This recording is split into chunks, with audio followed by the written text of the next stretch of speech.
आइए मैं आपको एक कहानी सुनाता हूँ।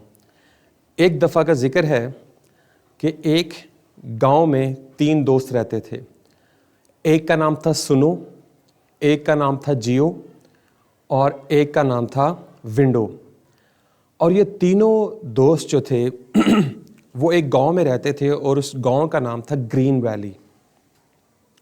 ये तीनों दोस्त इंसानों की मदद करते थे एनर्जी पर्पसेस के लिए, ताकि इंसान जो हैं वो एनर्जी एक्सट्रैक्ट करें, एनर्जी हासिल करें विदाउट पॉल्यूटिंग अर्थ, या अर्थ को या ज़मीन को नुकसान पहुंचाए बगैर जो है वो एनर्जी क्या करें, हासिल करें।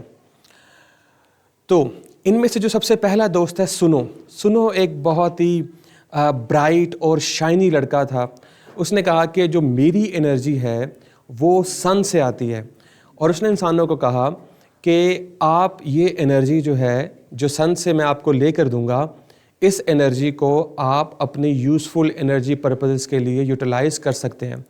तो इंसानों ने कहा ये हम कैसे करेंगे? तो उसने कहा कि आप सोलर पैनल्स की मदद से या सोलर सेल्स की मदद से जो है इस लाइट एनर्जी को इलेक्ट्रिकल एनर्जी में कन्वर्ट कर सकते हैं। तो फिर इंसानों ने सोलर पैनल्स का यूज़ स्टार्ट कर दिया। अभी भी हम देखते हैं कि हम शिफ्ट होना चाह रहे हैं टुवर्ड्स सोलर पैनल्स। हर घर ने जो है वो ऑलमोस्ट सोलर पैनल्स जो है वो अपनी छतों पर रखे हुए हैं, जो कि दिन के वक्त उनको जो है वो लाइट एनर्जी, इलेक्ट्रिकल एनर्जी में कन्वर्ट करके देते हैं। इसी तरह जियो, जो कि एक थोड़ा सा सुस्त, काम और वार्म सा लड़का था, उसने कहा कि मेरी एनर्जी जो है वो सेंटर ऑफ अर्थ या ज़मीन के अंदर से आती है, और इसका जो सोर्स है वो हॉट रॉक्स, स्टीम्स, लावा, मैग्मा, यहाँ से जो है वो आप एनर्जी हासिल कर सकते हैं। और इस एनर्जी को यूटिलाइज़ करके आप वाटर को बॉयल कर सकते हैं, आप उस वाटर की स्टीम बना सकते हैं, और वो स्टीम अल्टीमेटली क्या करेगी, टरबाइन को रन करेगी, जिसकी वजह से आप इस जियो थर्मल एनर्जी को भी आप इलेक्ट्रिसिटी पर्पसेस के लिए यूटिलाइज़ कर सकते हैं। इसी तरह तीसरा दोस्त जो था विंडी, वो बहुत ही ज़्यादा फास्ट ट्विल्ड लड़का था और बहुत ज़्यादा शरारती था। उसने कहा कि आप इस एनर्जी को, यानी कि जो मेरी एनर्जी है वो विंड से आती है, और आप इस विंड एनर्जी को यूज़ करके एक विंड टरबाइन लगा के, जो कि एक डिवाइस है, आप मेरी विंड एनर्जी को भी इलेक्ट्रिकल एनर्जी में कन्वर्ट कर सकते हैं। तो इस स्टोरी में आपने देखा कि 3 दोस्त थे, और ये तीनों जो थे आपको डिफरेंट फॉर्म ऑफ एनर्जीज जो थे वो क्या कर रहे थे, प्रोवाइड कर रहे थे विदाउट पॉल्यूटिंग अर्थ। ओके, नाउ ये जो सुनो है ये बेसिकली सोलर एनर्जी है। इसी तरह जो जियो है ये बेसिकली जियो थर्मल एनर्जी है, और जो आपके पास विंडो है दैट इज़ विंड एनर्जी। तो हम देखेंगे कि हम इन तीनों से जो है वो किस तरह से एनर्जी जो है वो क्या कर सकते हैं, एक्सट्रैक्ट कर सकते हैं। आई होप सो कि आपको स्टोरी अच्छी लगी होगी। ओके, नाउ आगे मूव करते हैं। सोलर एनर्जी, तो हम इसके नोट्स बना लेते हैं। Solar energy, the energy from direct sunlight can be converted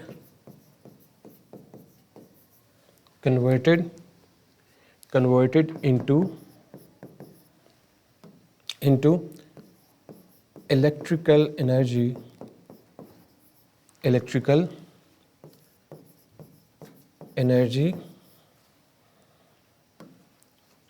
can be converted into electrical energy with the help of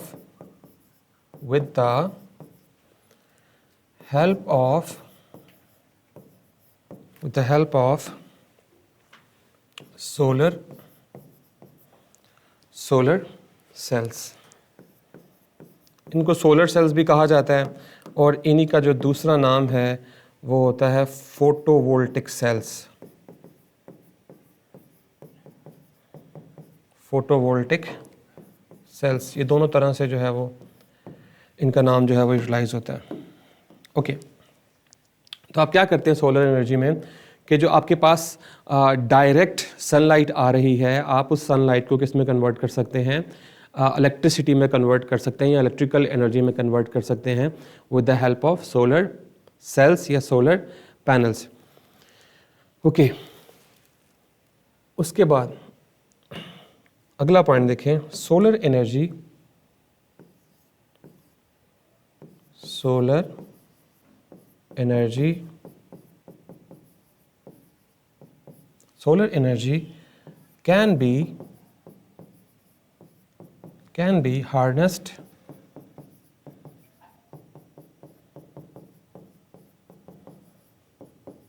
in two ways। जी, आप इस सोलर एनर्जी को जो है वो हार्नेस कर सकते हैं, यानी आप इस सोलर एनर्जी को यूटिलाइज़ कर सकते हैं, हासिल कर सकते हैं। उसके लिए आपके पास दो मेथड्स हैं, जिनमें से सबसे पहला मेथड है आपके पास नंबर वन है आपके पास solar cells. Solar cells, fine, okay. solar cells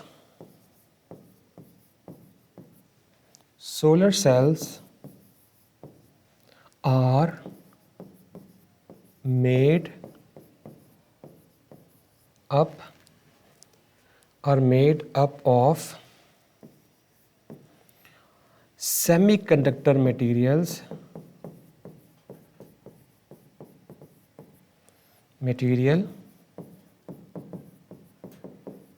और हम ज़्यादातर कौन सा यूज़ करते हैं, सिलिकॉन। ओके, मैं थोड़ा सा बता देता हूँ आपको कि कंडक्टिविटी के लिहाज से हमारे पास तीन मटेरियल्स होते हैं। Number one conductors, then semiconductors and then insulators.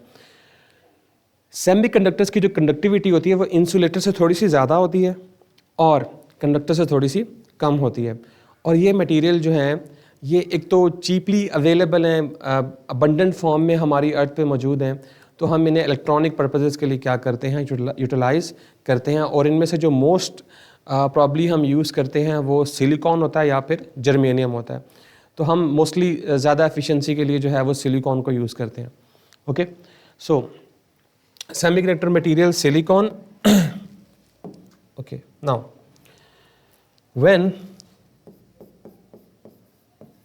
when these solar cells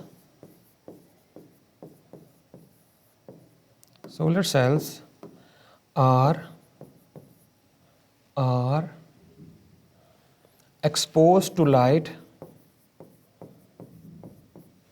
exposed to light, then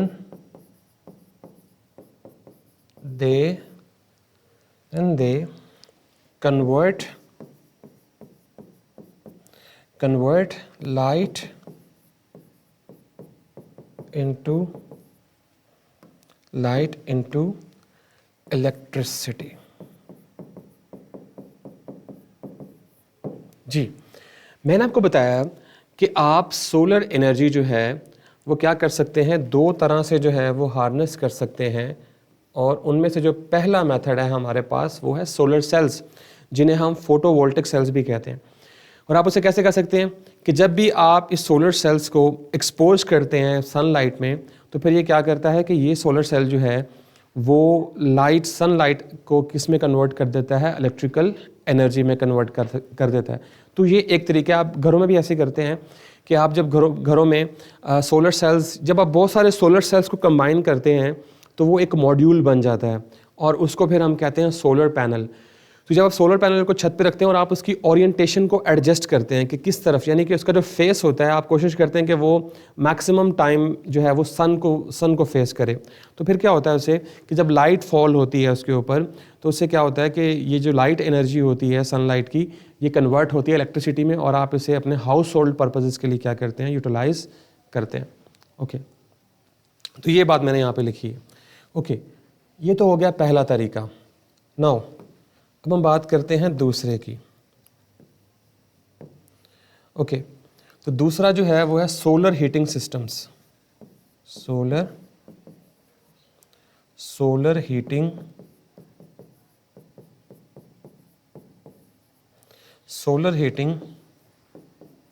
systems.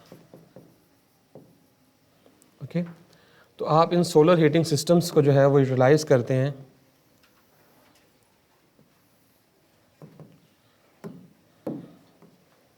Okay solar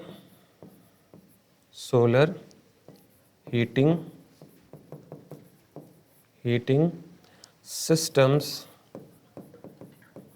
systems utilize sunlight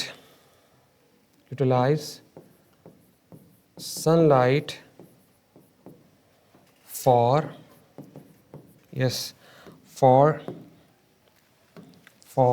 electricity generation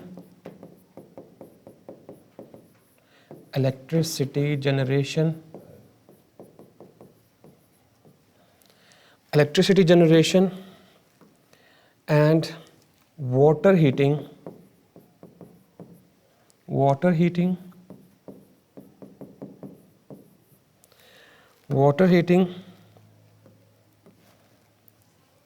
and space heating।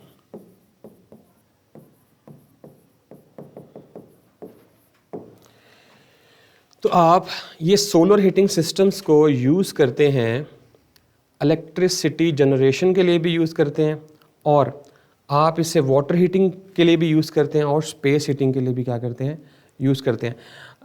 अभी भी एक स्पेशल किस्म का गीज़र आता है जो कि हम छत पे इंस्टॉल करते हैं। जब उसके ऊपर लाइट रेज जो हैं वो फॉल करती हैं तो वो उससे क्या करता है कि वो उसको यूटिलाइज़ करके उस पानी को क्या करता है, गर्म करता है। तो ये भी एक ख़ास किस्म का गीज़र जो है वो हम घरों में इंस्टॉल करते हैं। तो आप सोलर हीटिंग सिस्टम्स को भी यूटिलाइज़ कर सकते हैं, यानी कि आप जो सन की जो एनर्जी है उसको आप हार्नेस कर सकते हैं। ओके, तो ये तो बात होगी हमारी कि कैसे हम हार्नेस कर सकते हैं। इसके बाद जो नेक्स्ट चीज़ है दैट इज़ एडवांटेजेस, या इम्पोर्टेंस कह लें इसको, या इम्पोर्टेंस कह लेते हैं, इम्पोर्टेंस। ओके, सो नंबर 1 जी, तो इसके कौन कौन से जो है वो एडवांटेजेस हो सकते हैं। It provides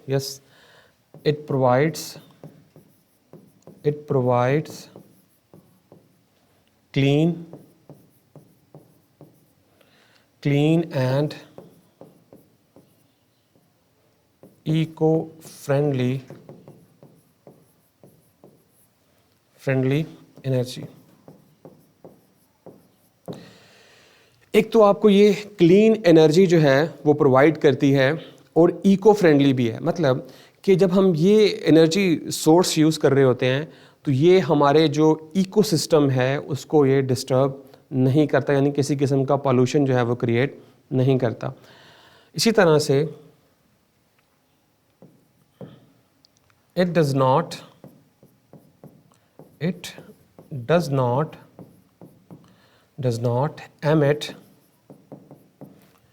emit greenhouse gases।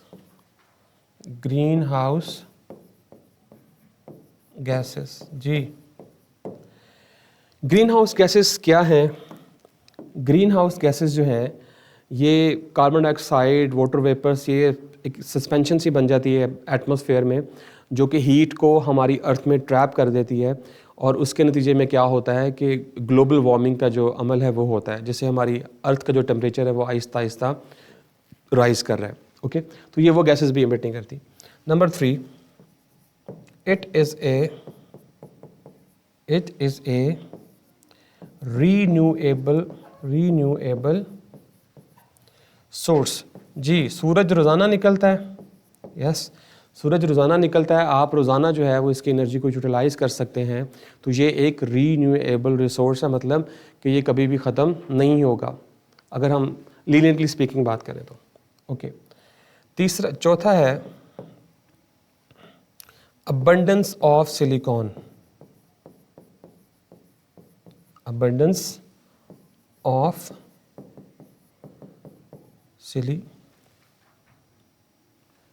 Silicon. जी, ये जो सेमीकंडक्टर मटेरियल है हमारा सिलिकॉन, जिसको हम यूटिलाइज कर रहे थे सोलर सेल्स बनाने के लिए, तो वो हमारे पास अर्थ पे बहुत ज़्यादा जो है वो मौजूद है। तो इस तरह से भी हम कह सकते हैं कि ये हमारे पास जो हमने हार्नेस करने के लिए डिवाइसेस बनानी है वो भी एक लिहाज से रीन्यूएबल है। ठीक है, तो हमने अभी तक बात की, सबसे पहले हमने सोलर एनर्जी की बात की, देन हमने कहा कि हम इसे किस मेथड के थ्रू जो है वो हार्नेस कर सकते हैं। उसके बाद हमने देखा कि कौन कौन से मेथड हैं, सोलर सेल्स हैं और सोलर हीटिंग सिस्टम्स हैं जिनकी मदद से आप सोलर एनर्जी को जो है वो क्या कर सकते हैं, हार्नेस कर सकते हैं। इसके बाद मैंने इसकी इम्पोर्टेंस पे बात की है।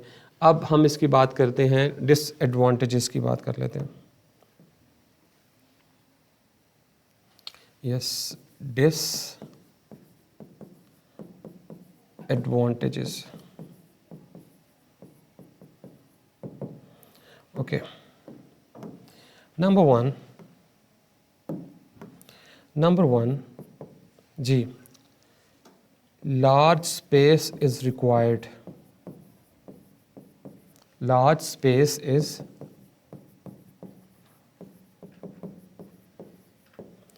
रिक्वायर्ड। जी, आपको सोलर पैनल्स इंस्टॉल करने के लिए एक वास्ट अमाउंट ऑफ एरिया जो होता है वो रिक्वायर्ड होता है ताकि आप उसकी एफिशिएंसी को बढ़ा सकें। तो ये एक इसका पहला कंस्ट्रेंट है जो हम ये सोलर सेल्स इंस्टॉलेशन में फेस करते हैं। Okay, now number two weather dependent, weather dependent. जी, मौसम पे बहुत ज़्यादा डिपेंड करता है कि अगर धूप जो है उसकी इंटेंसिटी कम हो गई है या बिल्कुल छाँव हो गई है या बादल सूरज के आगे आ गए हैं, तो इससे इसकी जो एफिशिएंसी है या इसकी जो इंटेंसिटी है वो क्या होती है, इफेक्टेड होती है। तो ये एक बड़ा प्रॉब्लम है। Number 3, maintenance.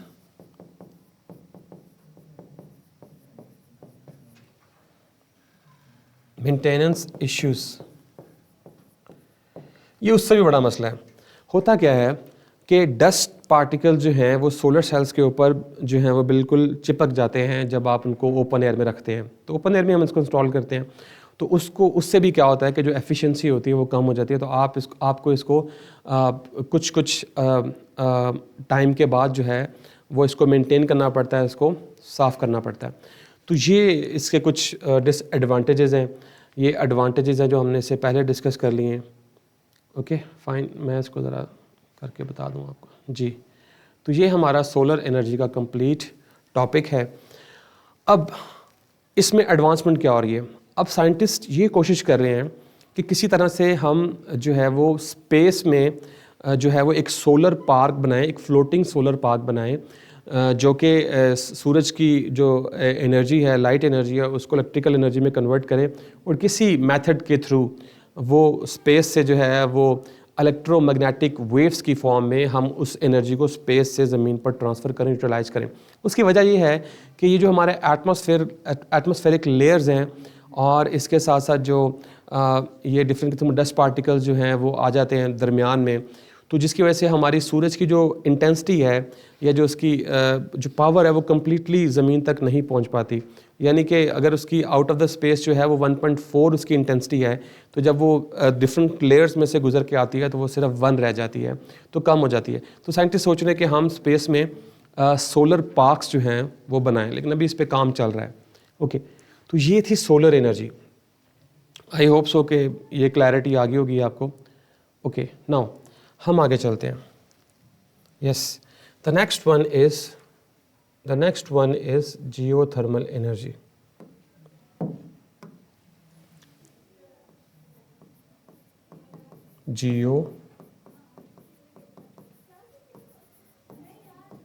Geothermal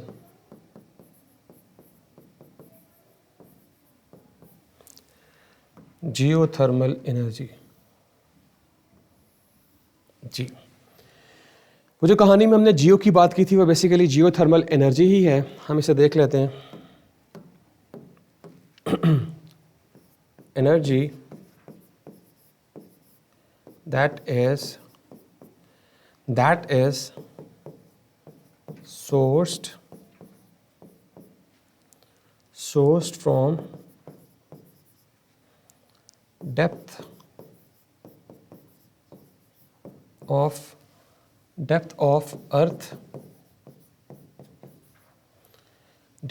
earth and from radioactive elements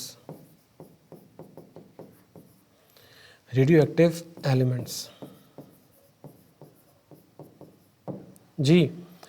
तो आपको इस बात का पता है कि जो ज़मीन है इसके अंदर मैग्मा मौजूद है और इसकी एक अपनी एनर्जी, इसके अंदर हीट या थर्मल एनर्जी इसमें मौजूद है। तो हम उस एनर्जी को यूटिलाइज़ कर सकते हैं अपने एनर्जी पर्पसेस के लिए।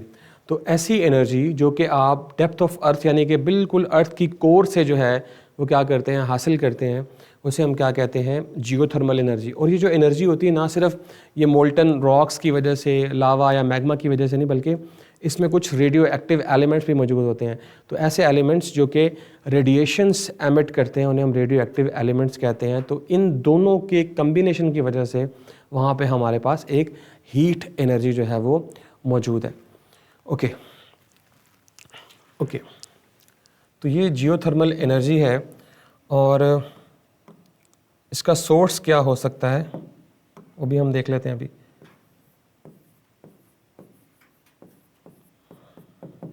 जियोथर्मल एनर्जी का सोर्स क्या हो सकता है? ओके, इसका सोर्स जो है वो रॉक्स हो सकती हैं,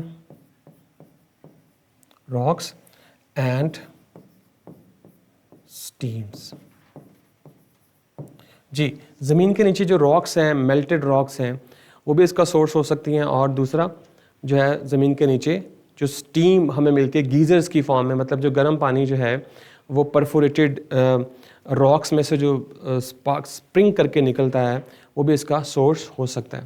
ओके, अब हम बात करते हैं इसके एडवांटेजेस की।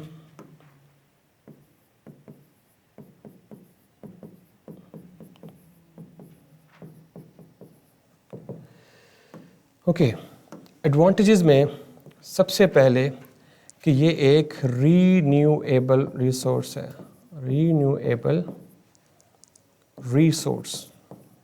ऑल्दो हम इसको स्ट्रिक्टली स्पीकिंग रीन्यूएबल रिसोर्स नहीं कह सकते, लेकिन चूंकि अर्थ का साइज़ बहुत बड़ा है तो इसलिए हम इसको एक रीन्यूएबल रिसोर्स ही कंसीडर करते हैं।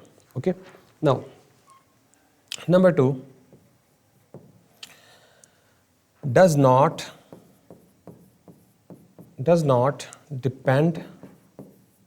depend on weather। तो ये सोलर रेडिएशन की तरह वेदर पर डिपेंड नहीं करती। Number 3, no greenhouse emissions. Okay, तो ये इसके कुछ एडवांटेजेस हैं। इसके साथ ही हम इसके डिसएडवांटेजेस भी जो है वो देख सकते हैं। Disadvantages,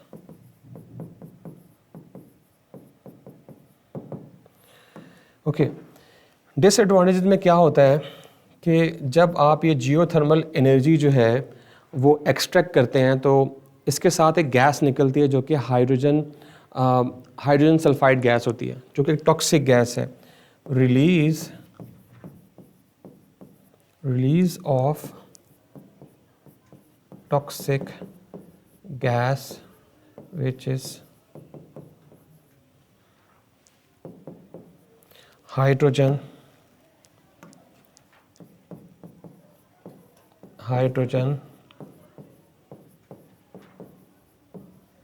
sulphide. ओके, तो ये इसका एक मेजर जो है वो डिसएडवांटेज है। इसी तरह इसका एक और भी डिसएडवांटेज है कि दूसरा इसका डिसएडवांटेज ये है कि लोकेशन डिपेंडेंट। ये जो जियोथर्मल एक्सट्रैक्ट करने का जो काम है ये आप कुछ लोकेशंस पर ही कर सकते हैं जहाँ पे इकोनॉमिकली फिजिबल हो, तो एक ये भी इसका एक डिसएडवांटेज है। ओके, सुनाओ, हमने जियोथर्मल एनर्जी जो है उसको स्टडी कर लिया है कि जियोथर्मल एनर्जी जो है वो ऐसा सोर्स है जो कि हम ज़मीन के अंदर से एनर्जी हासिल करते हैं, और वो किस वजह से होती है, रेडियो एक्टिविटी की वजह से होती है, या फिर magma, lava etcetera, rocks and steam. Okay, और इसी स्टीम को अगर मैं आपको बता दूं, यहाँ पे यहीं पे बता दूं कि इसी स्टीम को हम यूज़ करते हैं, इसी स्टीम को हम यूज़ करते हैं electricity generation.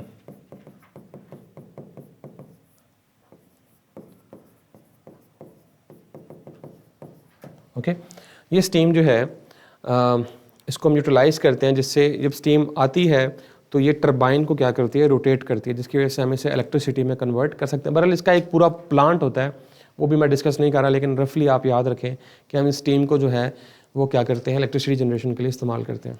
Fine, okay, now kinetic energy, wind energy, sorry,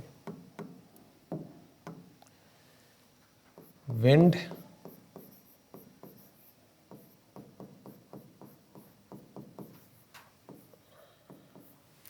energy. जी, तो विंड एनर्जी में क्या होगा,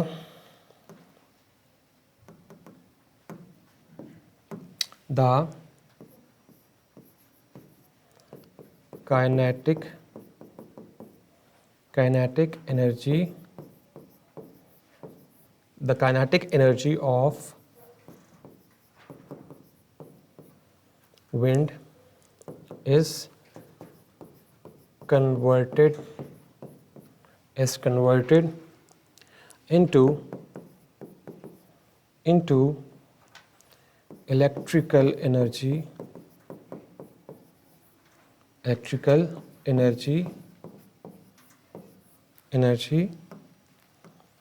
with the help of wind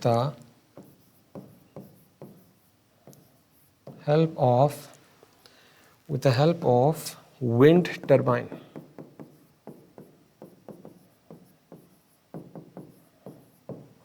जी, तो हम क्या करते हैं कि जब हवा चलती है तो हवा के पास ड्यू टू मोशन जो है इसके पास एक काइनेटिक एनर्जी जो है वो मौजूद होती है।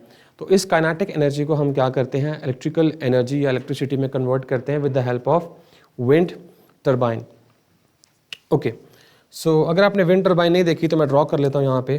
लेट्स से कुछ इस तरह से होती है, ये इसका स्टेम होता है ऐसे,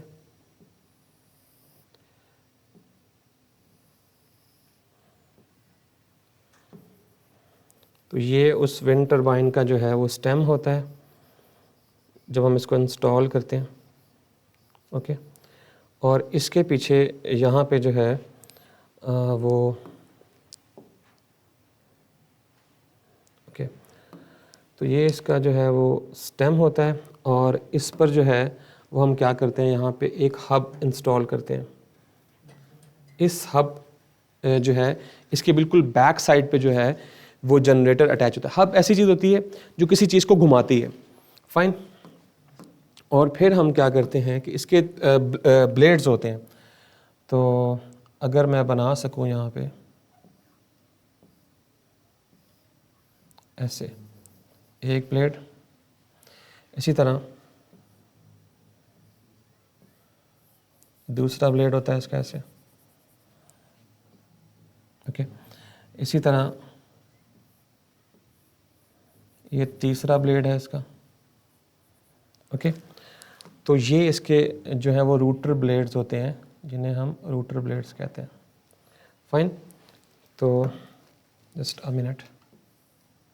ओके, तो अगर मैं इसको जो है वो लेबल कर दूं, ये देखें, तो इनको हम कहते हैं रूटर ब्लेड्स, ये स्टेम होगी और ये हब हो गया। Yes, so this one is hub and this one is stem and this one are router blades। और इन्हीं इस हब के बिल्कुल पीछे जो है वो हमारे पास जनरेटर इंस्टॉल्ड होता है। ओके, नाउ तो कंस्ट्रक्शन में हम देख सकते हैं, कंस्ट्रक्शन में कितनी चीज़ें आ जाएंगी इसकी।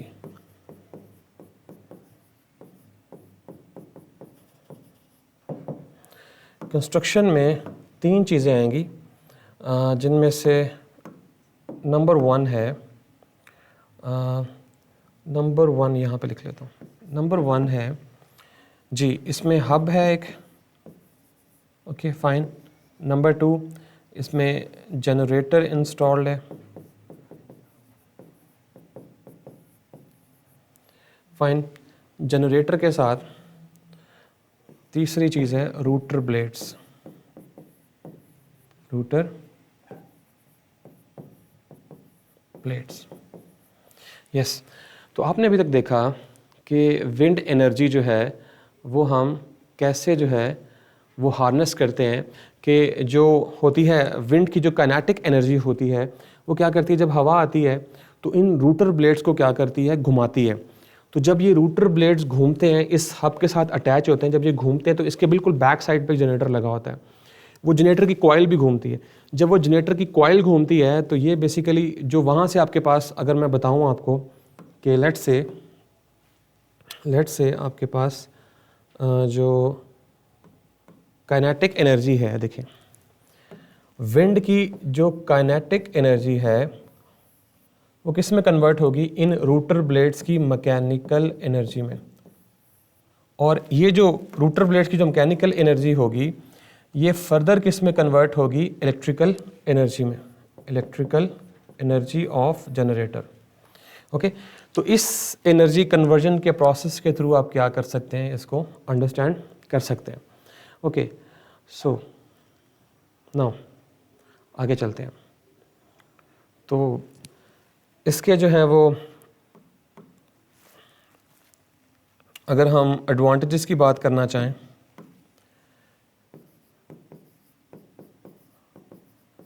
एडवांटेजेस जी, क्या कुछ इसके एडवांटेजेस हो सकते हैं। नंबर 1 जी, रीन्यूएबल,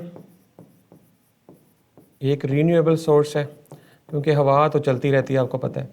ओके, नंबर टू ये इको फ्रेंडली है, ये भी कोई पोल्यूशन नहीं प्रोड्यूस करती, eco friendly. Number 3, no greenhouse gases,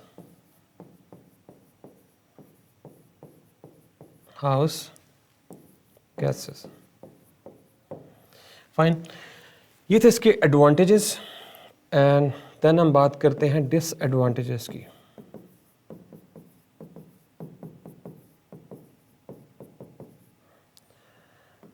yes, disadvantages में नंबर 1 है कि constant, okay, constant and fast wind is required। जी, आपने विंड मिल को, इसको विंड मिल कहते हैं बेसिकली, विंड मिल को एक ऐसी जगह पे इंस्टॉल करना है जहाँ पे फास्ट विंड मौजूद है और दूसरी कंसिस्टेंट है, कांस्टेंट विंड मौजूद है, तो वहाँ पे ये काम कर सकती है। नंबर टू ये है कि large space is required for wind farm। जी, अगर आप बहुत ज़्यादा विंड मिल्स लगाना चाह रहे हैं तो डेफिनेटली आप फिर ही एनर्जी हार्नेस कर सकेंगे सही तरह से। तो उसके लिए आपको क्या करना पड़ेगा कि आपको एक लार्ज फार्म लगाना पड़ेगा, और वो लार्ज फार्म जो है उसके लिए आपको स्पेस भी ज़्यादा चाहिए होगी। तो ये कुछ डिसएडवांटेजेस हैं इसके। बाकी एडवांटेजेस भी हमने देख लिए, उसके बाद हमने विंड मिल को भी देख लिया। इसको कलेक्टिवली जो है बच्चों वो कहते हैं विंड मिल कहते हैं इस डिवाइस को। ओके, तो ये था आज का हमारा लेक्चर जिसमें हमने wind energy geothermal energy and solar energy को डिस्कस किया, और उसके साथ मैं शुक्रिया अदा करता हूँ सुनो का, विंडो का और जियो का जो हमारी कहानी में आए। तो होप सो कि आपको ये लेक्चर क्लियर हो गया होगा। मैं हूँ ज़ैनुल आबिदीन, साइनिंग ऑफ।